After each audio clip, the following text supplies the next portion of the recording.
Hi everyone, आप सभी का और एक नए वीडियो में स्वागत है।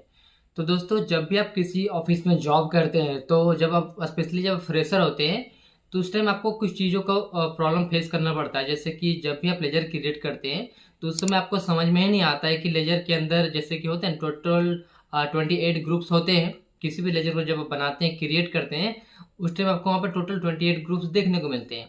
तो उन 28 ग्रुप्स के में से किसके अंदर कौन सा लेजर को क्रिएट करेंगे, इसको समझने में बहुत सारे लोगों को प्रॉब्लम होती है। और सेम चीज़ मेरे साथ भी हुआ था स्टार्टिंग में। तो इसी के रिगार्डिंग आज ये वीडियो होने वाला है। टोटल जो 28 ग्रुप्स होते हैं उसके बारे में बताने वाला हूँ। तो वीडियो को थोड़ा ध्यान से देखिएगा ताकि आपको अच्छे से समझ में आएगा। ठीक है, तो चलिए वीडियो को स्टार्ट करते हैं। तो देखिए, जैसे कि मैं यहाँ पे एक लेजर क्रिएट कर रहा हूँ सुजीत ट्रेडर्स नाम से। अब बताइए, आप लोग थोड़ा सोचिए, इस जो 28 ग्रुप्स हैं, इस 28 ग्रुप्स में से ये किसके अंदर जाएगा, यानी कि जो मैं नाम लिखा हुआ है किसके अंदर जा सकता है। तो सपोज यहाँ पे किसके अंदर जा सकता है, या तो हमारा ये कस्टमर हो सकता है, या तो हमारा सप्लायर हो सकता है, या तो फिर हमारा हो सकता है पूंजी देने वाला यानी कैपिटल देने वाला हो सकता है।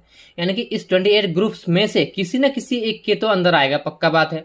तो इसको आपको आइडेंटिफाई करना कंपलसरी है और आपको अच्छी तरीके से आइडेंटिफाई करना है, क्योंकि देखिए ये जो 28 ग्रुप्स हैं इसमें से कुछ एक्सपेंस का ग्रुप है, कुछ हमारा इनकम का ग्रुप है, कुछ हमारा एसेट का ग्रुप है, कुछ लाइबिलिटी का ग्रुप है। टोटल 4 पार्ट में ये डिवाइड होता है।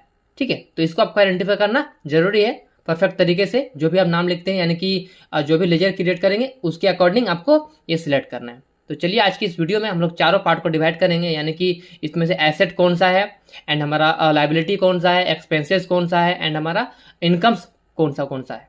ठीक है, तो चलिए ये स्टेप बाय स्टेप समझने का कोशिश करते हैं। तो चलिए स्टार्टिंग करते हैं एसेट से। देखिए इसमें देखिए ढेर सारे ग्रुप्स हैं, तो चलिए हम लोग पहले कवर करते हैं एसेट्स कि आखिर इसमें से कौन कौन सा ऐसा है जो हमारा एसेट्स है। ठीक है, तो सबसे पहले बात करते हैं करंट एसेट्स। जैसे कि आप लोग यहाँ पे देख पा रहे होंगे, देखिए यहाँ पे करंट एसेट्स एक लेजर क्रिएट करते हैं सपोज टीसीएस रिफंडेबल नाम से।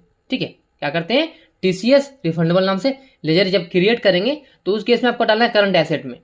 क्यों डालना है करंट एसेट में, क्योंकि देखिए, क्योंकि एक तरह से हमारे एसेट हो गया, क्योंकि टीसीएस जो हमें जब हम क्लेम करेंगे उस टाइम हमें टीसीएस रिफंड हो जाएगा। चलिए आगे बढ़ते हैं। नेक्स्ट आप है बैंक अकाउंट्स। तो आप सभी को मालूम होना चाहिए बैंक अकाउंट क्या होता है, हमारा एसेट होता है। ठीक है, इसका ग्रुप क्या बोलेंगे, नेचर ऑफ ट्रांजेक्शन हमारा एसेट होता है बैंक अकाउंट। इसके अंदर लेजर कौन सा क्रिएट कर सकते हैं आप, देखिए जैसे कि आप बैंक में किसी भी तरह का लेजर क्रिएट करते हैं, जैसे कि सपोज आपका किसी बैंक में अकाउंट है, ठीक है, तो उसको आपको क्रिएट करना है एचडीएफसी बैंक अंडर लिखेंगे बैंक अकाउंट्स के अंदर।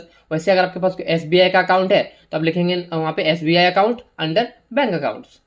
ठीक है, नेक्स्ट बढ़ते हैं आगे। अब नेक्स्ट इसमें आता है आपका कैश इन हैंड। आपको देखने को मिलेगा कैश इन हैंड, जो कि आपका ये भी एक ग्रुप होता है।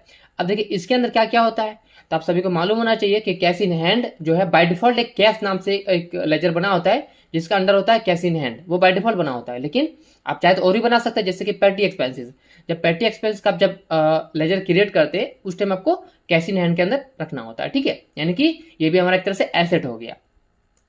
नेक्स्ट डिपॉजिट्स यानी कि एसेट। देखिए डिपॉजिट का मतलब क्या होता है, जैसे कि जब भी पैसा कुछ हम कहीं पर जमा करते हैं, जैसे कि सपोज देखिए रेंट सिक्योरिटी डिपॉजिट्स क्या होता है।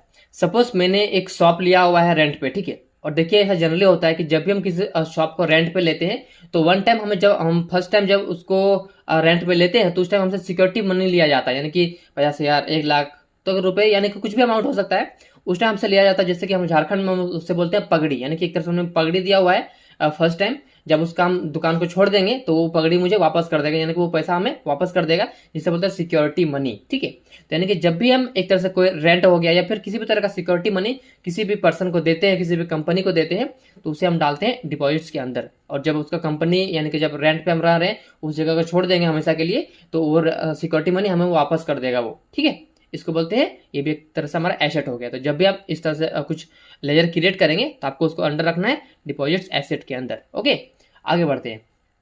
नेक्स्ट है लोन एंड एडवांसेस। अब देखिए इससे आपको मालूम चल रहा होगा लोन्स, यानी कि हमने किसी को लोन दिया हुआ है या फिर हमने किसी को एडवांस में दिया हुआ है। ठीक है, उस केस में देखिए क्या क्या बना सकते हैं आप लोग, एडवांस सैलरी। जैसे कि हमने किसी को एडवांस सैलरी दिया हुआ है तो उसके उसमें क्या करेंगे, एडवांस सैलरी का हम लोग एक लेजर क्रिएट करेंगे, उसको डाल देंगे अंडर लोन एंड एडवांसेस के अंदर। ठीक है, आगे बढ़ते हैं। नेक्स्ट यहाँ पे लोन गिवन टू मोहन, यानी कि देखिए हमने किसी एक पर्सन को लोन दिया हुआ है तो उसके इसमें क्या करेंगे, लोन एंड एडवांसेस के अंदर उसको भी हम रखेंगे। जब भी क्रिएट करेंगे लेजर हम लोन गिवन टू मोहन, इसको अंडर क्या डालेंगे ग्रुप में, लोन्स एंड एडवांसेस के अंदर डाल देंगे। ठीक है, चलिए आगे बढ़ते हैं। ये सब देखिए हमारे अभी एसेट पढ़ रहे हैं हम लोग अभी इस लिस्ट में से। आगे बढ़ते हैं। नेक्स्ट हमारे पास है फिर से एसेट का ही है। अब एसेट में कौन सा है, देखिए स्टॉक इन हैंड, यानी कि देखिए लिस्ट में आपको देखने को मिल जाएगा स्टॉक इन हैंड। तो स्टॉक इन हैंड जो भी चीज़ें हमारे पास हो तो वो सब क्या होती है, एक तरह से बोले तो हमारा क्लोजिंग स्टॉक, यानी जो भी हमारे पास क्लोजिंग स्टॉक होता है और यहाँ पे ओपनिंग स्टॉक, यानी देखिए ये दोनों चीज़ें हमें बनानी नहीं होती है, प्री डिफाइंड होती है, तो इसमें आपको बनाना नहीं है, ठीक है, स्टॉक इन हैंड के बारे में। तो ये बस समझ लीजिए स्टॉक इन हैंड आपका एक तरह से एसेट हो गया। आगे बढ़ते हैं।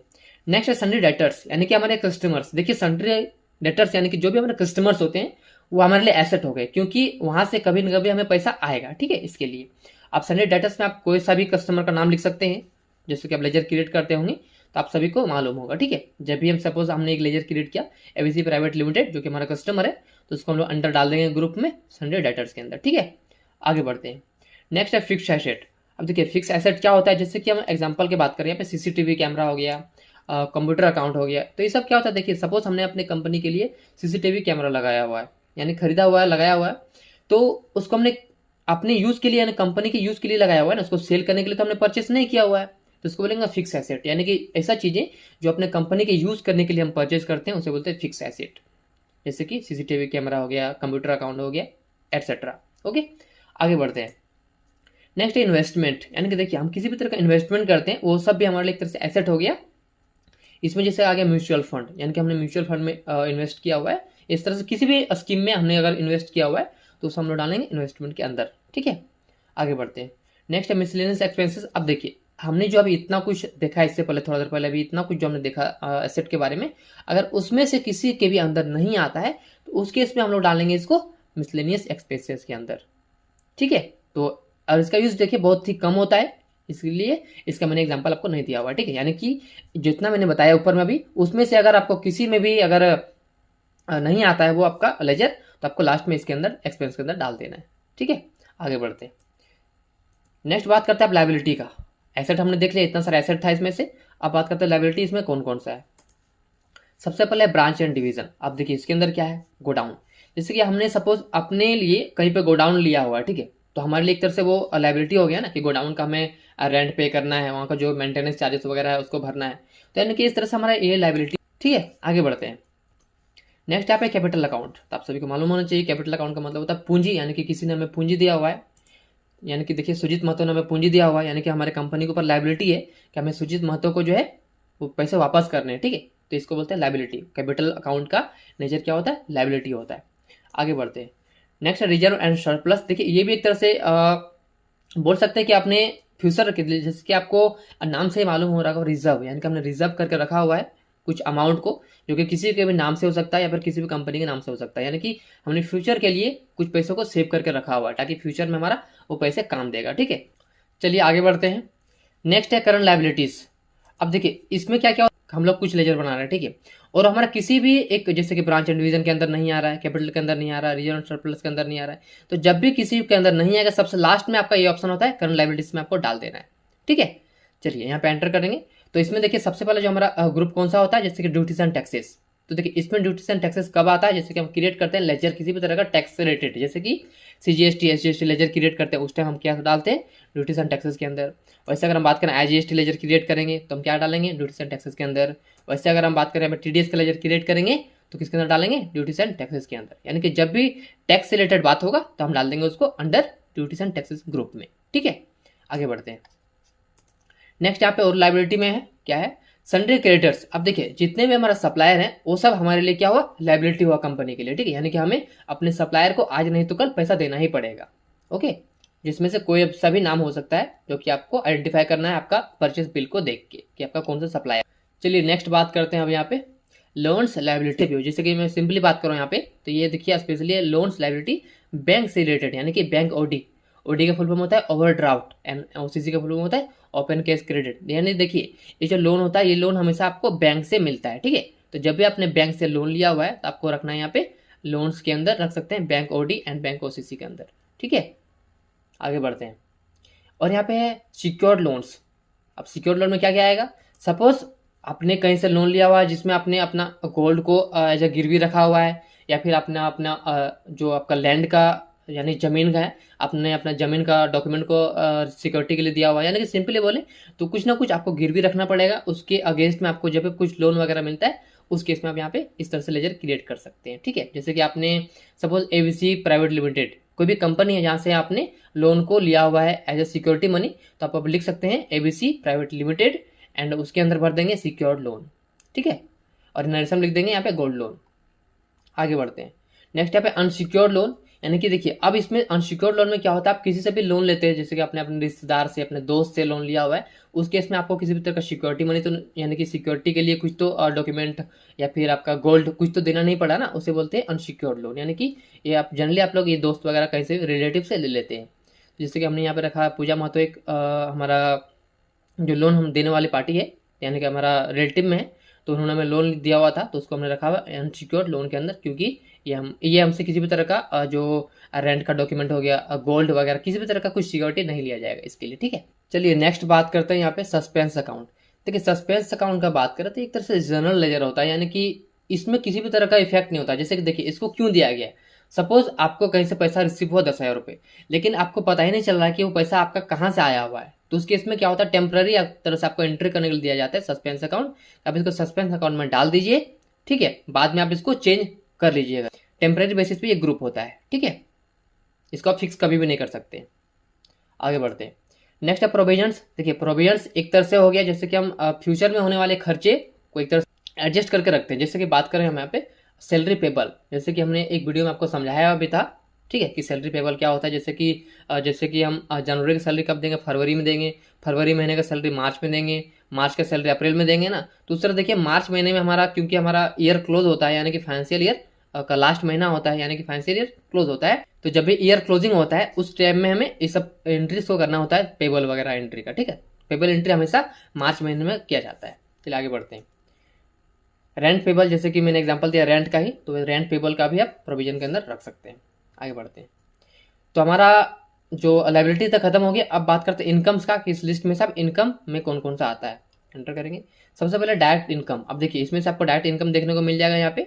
ठीक है, अब इसमें से क्या आएगा, जैसे हमने कमीशन रिसीव हुआ हमें, तो कमीशन रिसीव हमें डायरेक्टली हुआ ना, तो इसको जब भी हम लेजर क्रिएट करेंगे कमीशन रिसीव नाम से, तो यहाँ पे हम इसको ग्रुप क्या रखेंगे, डायरेक्ट इनकम्स के अंदर रख देंगे। ठीक है, आगे बढ़ते हैं, नेक्स्ट है इनडायरेक्ट इनकम्स। इनडायरेक्ट इनकम हमें ढेर सारा होता है, जैसे डिलीवरी चार्जेस हमने कलेक्ट किया कहीं से, उससे डिस्काउंट रिसीव हुआ तो वहाँ से हम कलेक्ट हुआ पैसा, तो इस तरह से ढेर सारे लेजर होते हैं जो कि इनडायरेक्ट इनकम्स में आते हैं।